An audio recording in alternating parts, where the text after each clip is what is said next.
சமூக ஆர்வலரான அன்னை வி.ஜி. சரவணன் அவர்கள் கடந்த 4 ஆண்டுகளுக்கு மேலாக சிறுவைகுண்ட தொகுதி மற்றும் அதன் சுற்று வட்டார பகுதிகளில் உள்ள ஆதரவற்ற ஏழை எளியவர்களுக்கு இல்லம் தேடி மதிய உணவு மற்றும் இரவு உணவு திட்டத்தை ஏற்படுத்தி உணவு வழங்கி வருகிறார்.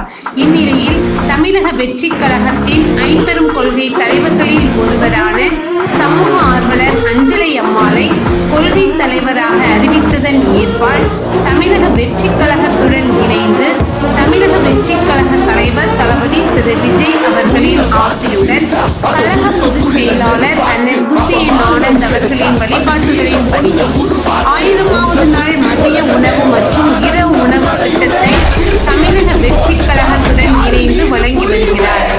5/8/2025 இன்று 1148வது நாளாக ஏரல், குந்தியலூர், சிறுவைகுண்டம், கோட்டைக்காடு மற்றும் கீழமங்கலக்குறிச்சி அதன் சுற்று வட்டார பகுதிகளில் உள்ள 155 ஆதரவற்ற ஏழை எளியவர்களுக்கு தமிழக வெற்றி கழகம் தூத்துக்குடி மேற்கு மாவட்டம் சமூக ஆர்வலரான அன்னை வி.ஜி. சரவணன் அவர்களின் சார்பில் மதிய உணவாக முட்டையுடன் கூடிய சாம்பார் சாப்பாடு வழங்கப்பட்டது.